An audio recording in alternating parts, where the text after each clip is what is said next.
श्रीराम. आपल्या सर्वांच्या हृदयस्थ वसणाऱ्या आत्मारामास साष्टांग प्रणिपात करून गोस्वामी तुलसीदास रचित श्री रामचरित मानस या ग्रंथातील जो सप्तम सोपान उत्तरकांड याचं आपण चिंतन करत आहोत. सज्जन हो, हे आपलाच कथा चिंतन क्रमांक 1155. आपण गेल्या चिंतन प्रवाहामध्ये प्रभू रामचंद्रांनी बोलवल्यामुळं अयोध्येतील सर्व नगरवासी, प्रभू रामचंद्रांचे गुरु, सज्जन आणि ब्राह्मण मंडळी हे सर्वजण राजमहालामध्ये येऊन दाखल झाली आणि भगवंत त्यांच्याशी संवाद करू लागलेला आहे. या कथानकाच्या चिंतनाला आपण सुरुवात केली होती. का बोलवलंय भगवंताने सर्वांना, काय सांगायचंय रामरायाला. इथं कुठलाही राजनैतिक प्रश्न नव्हता. इथं कुठल्याही समाज कारणासाठी या सर्वांना प्रभू रामचंद्रांनी बोलवलं नव्हतं. हा प्रत्यक्ष ब्रह्मांडाचा नायक सर्वांना जीवनाचा सदुपदेश करू इच्छित आहे. जीवनाचं खरं कल्याण कशामध्ये आहे हे सांगू इच्छित आहे. या जीवनाचा श्रेयस मार्ग कुठला आहे ते भगवंत सांगू इच्छित आहे.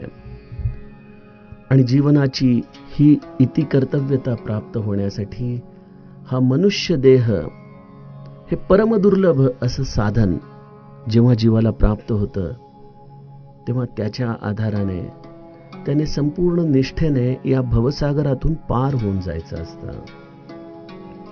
अशा हा सदुपदेश सांगणारा कदाचित प्रभू रामचंद्रांसारखा एकमेव राजा या ब्रह्मांडामध्ये होऊन गेला असावा, जो केवळ आपल्या जनतेचं क्षेम कुशलच पाहत नाही तर त्यांच्या आत्मिक कल्याणाचा देखील विचार करतोय. प्रभू रामचंद्र अशा रीतीने समस्त अयोध्यावासियांशी संवाद करू लागलेले आहेत. सो परत्र दुख पावई सिर धुनी धुनी पचिताई, कालही कर्मही ईश्वरही मिथ्या दोष लगाई.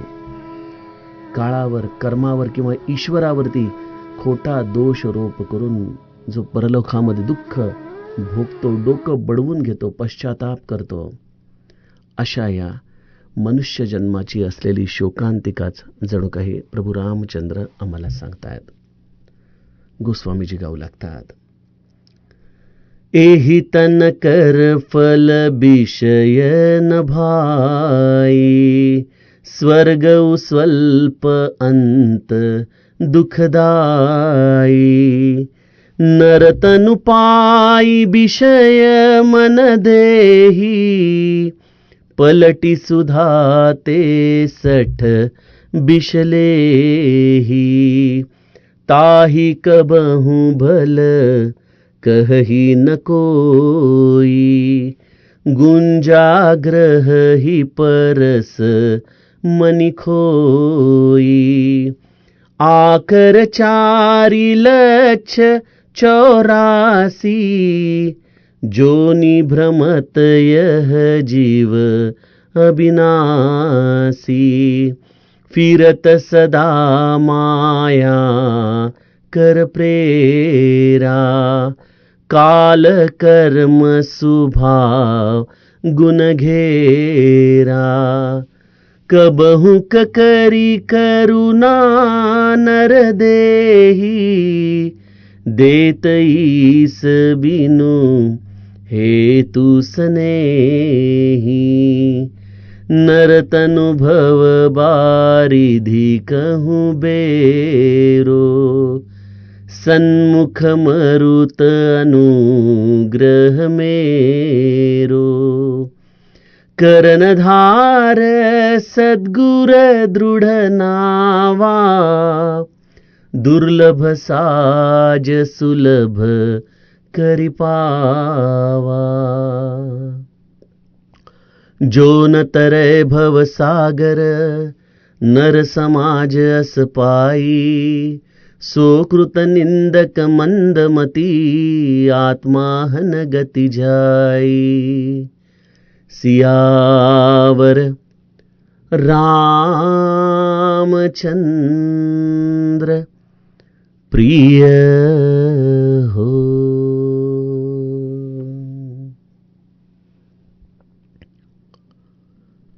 सज्जनहो, मनुष्याच्या जीवनामध्ये असलेली सुख दुःख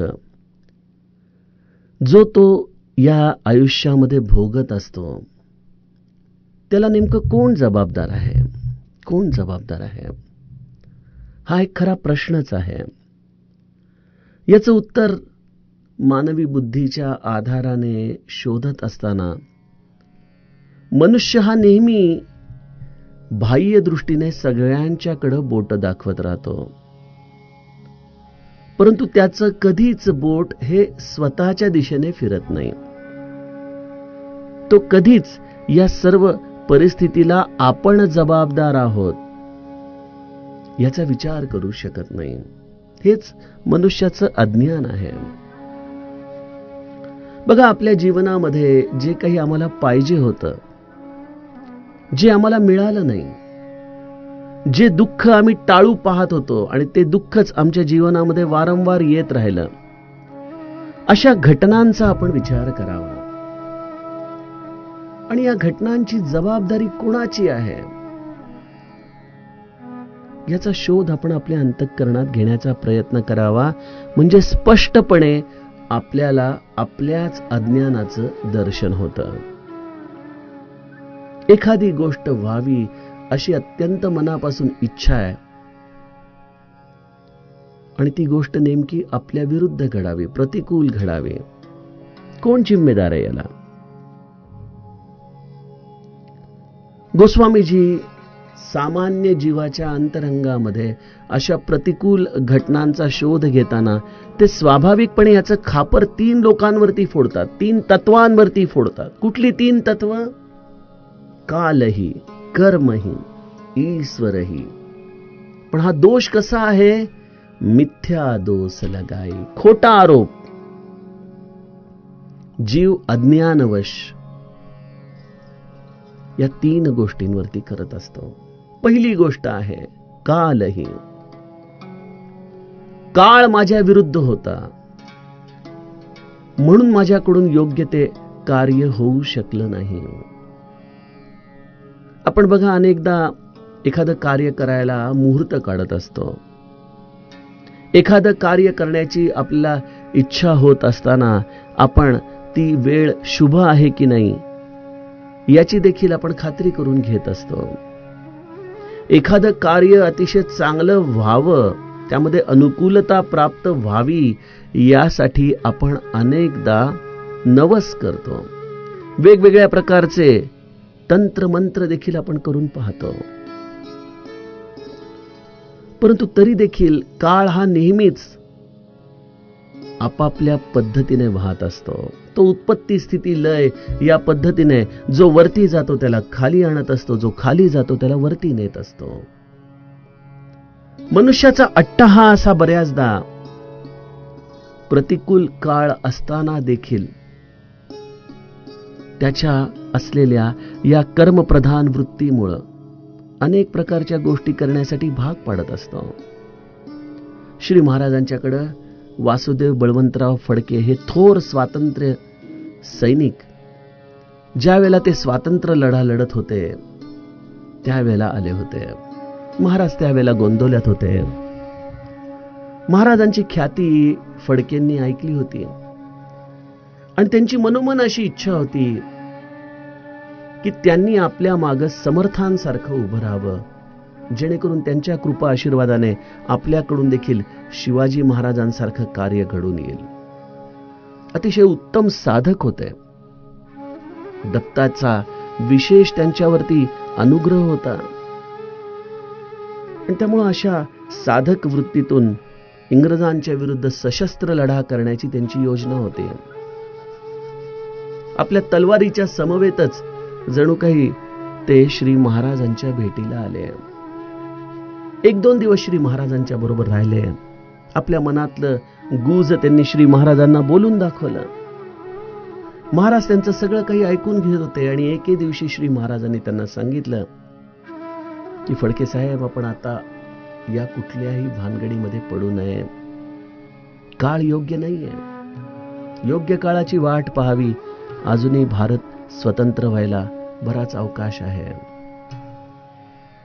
हे वाक्य श्री महाराजांचं ऐकलं आणि फडकेंना मनस्वी संताप आला. त्यांनी उपरोधाने श्री महाराजांच्या भोवती आपले हात ओवाळले आणि म्हणाले, वा रे वा साधू, मी तुमच्याकडे काय भावनेने आलो आणि तुम्ही मला काय उत्तर देताय. बघा, तुम्ही आशीर्वाद द्याल किंवा न द्याल, परंतु हा स्वातंत्र्य लढा थांबणार नाही. आणि असं म्हणून त्यांनी आपल्या मनातल्या असलेल्या नियोजनाप्रमाणे गोष्टी करायला सुरुवात केली. काही काळातच दगा फटका होऊन फडके साहेबांना अटक झाली आणि नंतर त्यांचे शेवटचे दिवस अत्यंत प्रकृतीच्या अत्यावस्थेमध्ये त्यांना काढावे लागले. त्यातच त्यांनी देह ठेवला आणि एक अत्यंत महत्वाकांक्षी उदात्त असं जे त्यांनी कार्य घेतलं होतं, त्याचा अंत या काळाच्या प्रतिकूलतेमुळे झाला. बघा, आमच्या देखील जीवनामध्ये आपण असे अनेक प्रसंग अत्यंत प्रयत्नांनी लढवत असतो, परंतु काळ अजिबात आम्हाला अनुकूलता देत नाही. मग अशा या काळाच्या प्रतिकूलतेमध्ये जीव काळावरतीच दोष ठेवणार, होय की नाही. परंतु सज्जनो, प्रत्येक गोष्टीची एक वेळ ठरलेली असते. जीवाने स्वतःहून किती जरी ठरवलं तरी जोपर्यंत ती गोष्ट भगवंताच्या इच्छेमधून निर्माण होत नाही, तोपर्यंत बऱ्याचदा आम्हाला या अशा गोष्टींमध्ये यश देखील प्राप्त होऊ शकत नाही. त्यामुळे काळ हा एक नदीच्या वाहत्या प्रवाहासारखा आहे. जीव या काळाच्या आधाराने आपल्या अपयशाचं खापर त्याच्यावरती फोडत असतो. दुसरी गोष्ट आहे कर्म. बऱ्याचदा येत असलेल्या अपयशामध्ये मनुष्याच्या कर्मामध्ये असलेली अचूक दिशा, त्याचे प्रयत्न, त्याचं नियोजन, त्याचे विचार, त्याचं संघटन या अनेक गोष्टींमध्ये न्यून असतं. परंतु मनुष्याची स्वाभाविक वृत्ती अशी असते की मी एवढे काबाड कष्ट घेतले परंतु मला काही यश मिळालं नाही, माझं नशीबच खडतर होतं. जेव्हा एखादा ऑलिम्पिकपटू खेळामध्ये आपलं सर्व नैपुण्य दाखवत असतो आणि काही शतांश सेकंदाने त्याचं सुवर्ण पदक त्याच्या हातून निसटतं, त्यावेळेला तो बऱ्याचदा या प्रसंगामधून झटून उभा राहतो आणि जो काही त्याचा न्यूनतेचा भाग आहे त्याच्यावरती कठोर परिश्रम घेतो आणि त्याला मग ती सुवर्ण झळाळी प्राप्त होते. हे जसं खेळामधल्या, समाजामधल्या प्रत्येक ज्याने ही सुवर्ण अक्षराने आपली मोहर त्या कार्यावरती उमटवली आहे, त्या प्रत्येकाच्या बाबतीमध्ये हा नियम लागू पडतो. कर्मप्रधान जीव असला पाहिजे.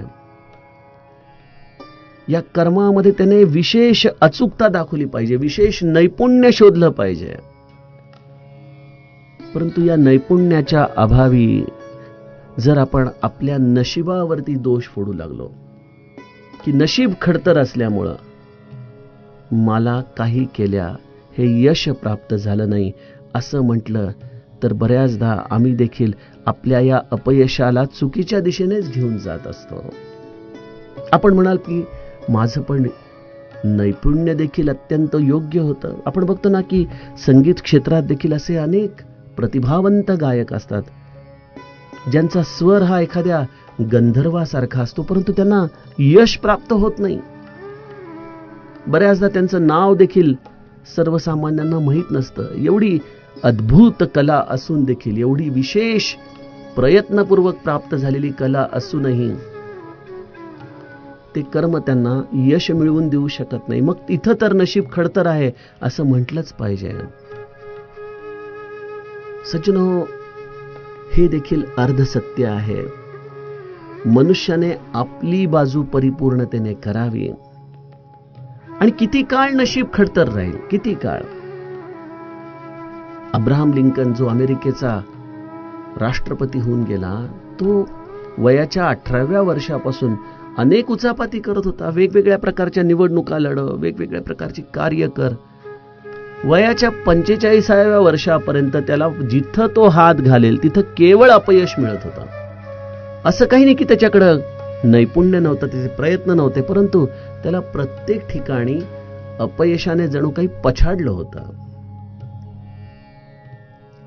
परंतु वयाच्या 45व्या वर्षी मात्र थेट या सगळ्या अपयशाची किंमत त्याच्या नशिबाने त्याला भरून दिली, आणि ती म्हणजे त्याला थेट अमेरिकेचा राष्ट्रपती करून. त्यामुळं कुठल्याही परिस्थितीमध्ये माझं नशीबच खडतर आहे असं म्हणून आपल्या कर्मावरती आपण अपयशाचं खापर फोडू नये. जी काही कमी राहिली आहे ती सतत आपण भरून काढावी, त्यामध्ये सुयश संपादन करण्याचा प्रयत्न करावा. आणि जरी काळ प्रतिकूल असला, जरी नशीब खडतर असलं, तरी ते सतत राहू शकत नाही. कुठल्या ना कुठल्या तरी टप्प्यावरती ते दिव्यत्व तुम्हाला प्रदान करूनच जातं. आणि तिसरी आणि सगळ्यात मोठी अज्ञानाची गोष्ट आहे की जीव हा ईश्वरावरती खापर फोडतो की मी इतकी विनंती केली देवाला, परंतु देवाने माझं ऐकलं नाही. समर्थ म्हणतात ना दासबोधामध्ये, देव म्हणजे मज काही देव, मला कोणीतरी देणारा तो देव. अशा रीतीने आम्ही देव या शब्दाचा विचार आपल्या मनात करत असतो. कोण कोणाला देत आहे आणि कोण कोणाचं घेत आहे, ही देवता नावाची गोष्ट काय आहे. मी आपल्याला एक दोन निरूपणांच्या पूर्वी सांगितलंच की जेव्हा प्रत्यक्ष रामराया देखील संत असंतांची लक्षणं सांगताना म्हणतो की काल रूप तिन कहमय भ्राता, शुभ अरु अशुभ कर्म फलदाता. मी शुभ आणि अशुभ कर्मफळांचा दाता आहे असं म्हटल्या क्षणी आपल्याला असं वाटतं की सगळं आपल्या जीवनामधल्या सुखदुःखांचं नियोजन रामराया करत असतो. त्यासाठी मी आपणास न्यायाधीशाचं देखील उदाहरण दिलं. प्रत्येक गोष्टीसाठी एक व्यवस्था भगवंताने तयार करून दिलेली आहे. या व्यवस्थेमध्ये प्रत्येक ठिकाणी दोन मार्ग आहेत. एक मार्ग आहे जो आम्हाला सद्विद्येच्या दिशेने नेतो आणि एक मार्ग आहे तो आम्हाला अविद्येच्या दिशेने नेतो. अरण्यकांडामध्ये प्रभू रामचंद्र आणि लक्ष्मणाचा संवाद आहेच ना. या मायेचं रूप कसं आहे हे भगवंताने समजावून सांगितलेलं आहे की तीच माया जीवाला शिवापर्यंत नेते आणि तीच माया जीवाला आणखीन देहबुद्धीच्या बंधनामध्ये टाकते. त्यामुळे या प्रत्येक ठिकाणी जीवाला सत्सत विवेक बुद्धी नावाचा अंकुश भगवंताने दिलाय, जो आपल्याच हातात आहे.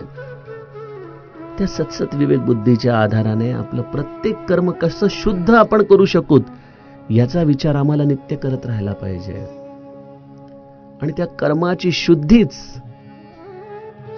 आमच्या अंतरंगामध्ये या कर्माच्या संस्कारांमधून आम्हाला सोडवते आणि जीव हा स्वतःच्या जीवनाचा शिल्पकार ठरतो. गुरु कृपा करतो म्हणजे तुम्हाला विवेक प्रदान करतो. सज्जनो, त्या विवेकाच्या आधाराने तुम्ही सत्कर्म करावेत, हीच या भगवंताची व्यवस्था आहे. त्यामुळे भगवंत ना कोणाला काही देतो ना कोणापासून काही घेतो, तो केवळ ती व्यवस्था निर्माण करतो आणि त्या व्यवस्थेच्या आधाराने तुम्ही तुमचा मार्ग स्वतः आचरण करावा हा जणू काही तो आम्हाला बोध देत असतो. मग आपण आपल्या जीवनातल्या अपयशाला ईश्वरावरती टाकून कशा पद्धतीने बरं आपलं अपयश झाकू शकू. मग आपण म्हणाला हो, तुम्हीच म्हणताना की प्रत्येक गोष्ट श्री महाराजांच्या इच्छेने होते, रामाच्या इच्छेने होते. मग राम जर या सगळ्या गोष्टी करतोय तर मग रामाचं यामध्ये कशा पद्धतीने आपण जबाबदारी काढून घेता. सगळं जर भगवंत करतोय तर मग त्याच्यामध्ये आम्ही त्याच्यावरती हे खापर का नाही फोडू. सज्जनो, हे सगळे कर्मयोगाचे प्रश्न आहेत. भगवद्गीता देखील एका ठिकाणी म्हणते ना की ह्या कर्माचा गुंता सोडवणं अत्यंत अवघड आहे तिढा. त्यामुळे मनुष्य हा स्वाभाविकपणे सोपा मार्ग स्वीकारतो आणि भगवंतावरती हे सगळं खापर फोडून टाकतो. धृतराष्ट्राला देखील हाच प्रश्न पडला होता ना, की मी असं काय पाप केलं की माझी 100 मुलं श्रीकृष्णा मरून गेली. तेव्हा श्रीकृष्णाने त्याला दिव्य चक्षूंच्या आधाराने त्याने केलेल्या काही जन्मांच्या पूर्वीचं पाप दाखवलं, की एका फळलेल्या फुललेल्या झाडावरती जिथं पशुपक्ष्यांची घरटं आहेत तिथं या धृतराष्ट्राने त्या जन्मामध्ये त्या झाडाला जाळून टाकलं होतं, ज्यामध्ये अनंत लहान लहान जीव होरपळून मेले होते. त्याच कर्माचे संस्कार श्रीकृष्ण म्हणाला तुला फक्त प्राप्त झालेत. तुला असं का वाटतं की मी तुला हे सगळं दिलंय?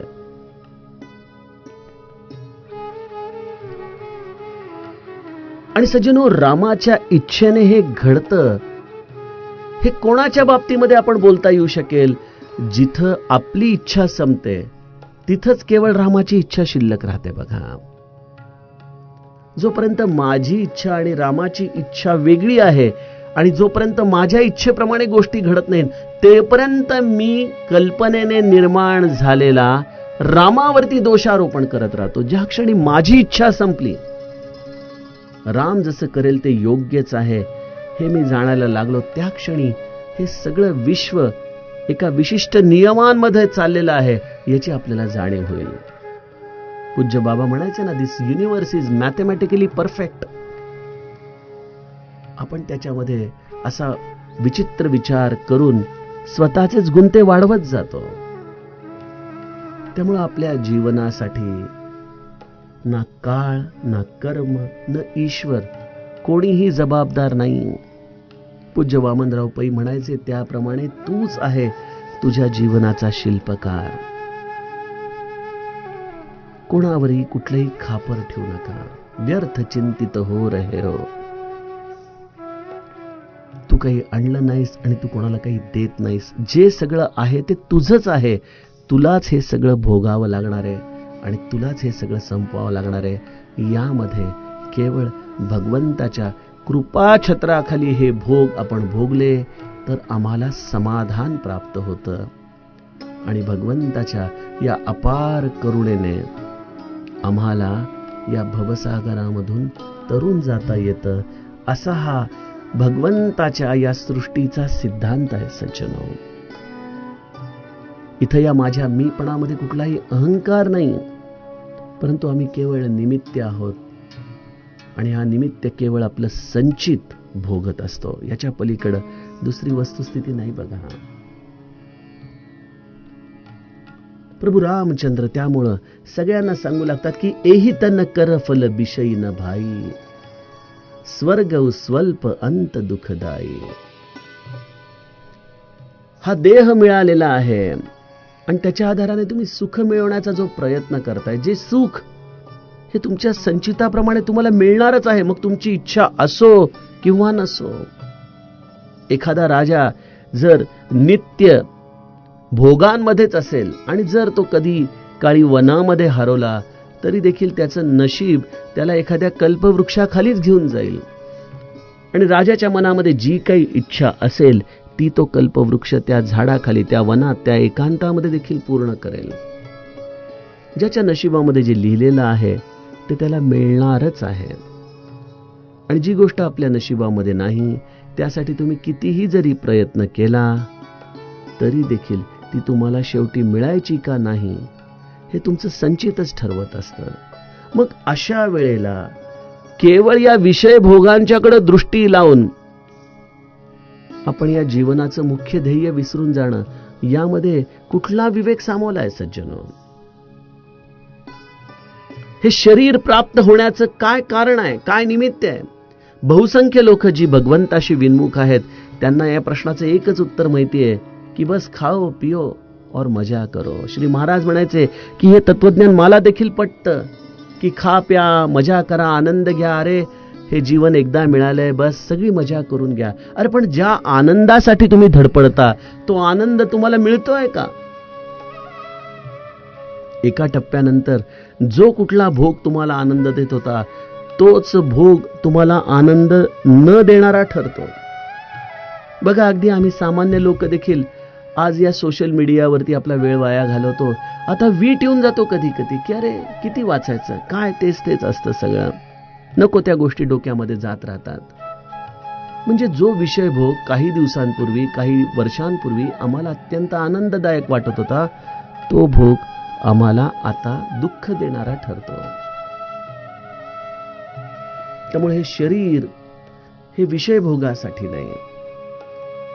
स्वर्गाचा भोग देखील फार थोडा आहे आणि तो देखील शेवटी दुःखदायकच आहे. लोक म्हणतात की अरे ठीक आहे, विषय भोग या देहाने इथं मिळत नाहीत, मग आपण थोडंफार पुण्य कमवूत, काही तीर्थक्षेत्रांमध्ये जाऊत, काही देवतांचं आपण पूजन करूत आणि त्यातून हे पुण्य गाठीशी बांधत बांधत स्वर्गाच्या अभिलाषेने हे जीवन जगूत की जेणेकरून स्वर्गामध्ये जाऊन आम्हाला भोग प्राप्त होतील. 9व्या अध्यायामध्ये भगवद्गीतेतला तो श्लोक आहे ना, त्रैविद्या माम सोमपाः पूत पापा. त्या पद्धतीने या भोगांच्या अभिलाषेने जीव कार्य करत राहतो. परंतु स्वर्गामध्ये देखील या भोगांना शेवटी कुठेतरी अंत आहे. त्यांना देखील कुठेतरी निराशेचा किनारा आहे. आणि हे संवेदनाहीन स्वर्गाचे असलेलं अस्तित्व, जिथं मनुष्य प्रेमाला संपूर्णपणे पारखा आहे, तो स्वर्गाचा भोग देखील एका टप्प्यानंतर दुःखदायक ठरतो. जिथं स्वार्थ आहे, जिथं प्रत्येकाला तो भोग स्वतःसाठी पाहिजे. बघा, आपण इंद्राचं चरित्र जेव्हा जेव्हा बघतो, जी काही गोष्ट या जगामध्ये उत्तम आहे, सुंदर आहे, ती प्रत्येक गोष्ट इंद्राला हवी आहे. जिथं राजाचीच अशी अभिलाषा आहे, त्याच्या स्वर्गामध्ये गेलेल्या जीवाला देखील हाच मनामध्ये नित्य अग्नी पेटत राहणार, हा मोह त्याला सतत प्रज्वलित करत ठेवणार. आणि त्यामुळं गोस्वामीजी म्हणतात की स्वर्ग स्वल्प अंत दुःखदायी. भूलोकावरती सुख मिळालं नाही म्हणून पुण्याच्या आधाराने स्वर्गामध्ये जाऊन भोग घेऊत, परंतु या स्वर्गाचा भोग देखील अत्यंत थोडा आहे आणि शेवटी तो देखील दुःखदायक आहे. म्हणून जे लोक मनुष्य शरीर प्राप्त करून विषयामध्ये मन लावतात, ते सगळे जण जणू काही मूर्खपणे अमृताच्या बदल्यामध्ये विष घेत राहतात. मनुष्य शरीर कशासाठी मिळालेलं आहे, हा बोध काही केल्या शिक्षणातून मनुष्याला मिळू शकत नाही. त्यासाठी कुठल्या तरी समर्थ सद्गुरूच्या चरणी जावं लागतं, त्याचा अनुग्रह घ्यावा लागतो, तो सांगेल त्याप्रमाणे साधन करावं लागतं. आणि सद्गुरू काय देतो आम्हाला? भगवत प्राप्तीचं ध्येय देतो, जीवन जगण्याचा उद्देश मिळवून देतो, जो उद्देश आम्हाला आमच्या आयुष्यामध्ये नित्य श्रेयस मार्गावरती ठेवेल.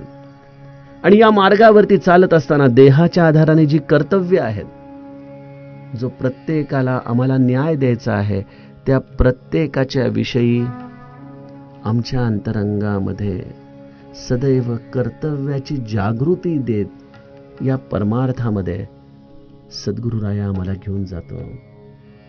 त्यामुळे मनुष्य शरीर प्राप्त करून विषयामध्ये मन लावण्यापेक्षा एकच गोष्ट आपण आपल्या अंतःकरणामध्ये नित्य लक्ष ठेवून अत्यंत प्रयत्नपूर्वक साध्य करण्याचा प्रयत्न करावा. आणि ती म्हणजे कुठल्या समर्थ सद्गुरूचा मी कधी दास होईन, कधी माझ्यावरती ते कृपा करतील, कधी मला संताचं दर्शन होईल जो मला जीवनाचा खरा अर्थ समजावून सांगेल. आणि अशा रीतीने आम्हाला जो या नित्य मनुष्य जन्माचं ध्येय देतो, अशा सद्गुरूच्या प्राप्तीच्या पश्चातही जो या मनुष्य जन्मामध्ये केवळ अमृताच्या बदल्यामध्ये विष घेण्याचाच प्रयत्न करतोय, जो भगवत प्राप्तीच्या ऐवजी या विषय सुखांकडे लक्ष देत राहतो. सज्जनो, प्रत्यक्ष भगवंत अयोध्यावासियांना हा अत्यंत महत्वाचा मनुष्य जन्माचा, या नरदेहाचं महत्व समजावून सांगत आहेत. अशा या भगवंताच्या वाणीमध्ये आज या कर्म आणि काळ आणि ईश्वर यांच्या गुंतागुंतीला असं वाटलं की आपण थोडंसं सविस्तरपणे त्यावरती बोलावं. म्हणून आजच्या चौपायांना इथंच विराम देऊयात. उद्याच्या कथाचिंतनामध्ये या उर्वरित चौपाया आणि दोहा आपण चिंतनाला घेऊयात. जानकी जीवन स्मरण जय जय राम.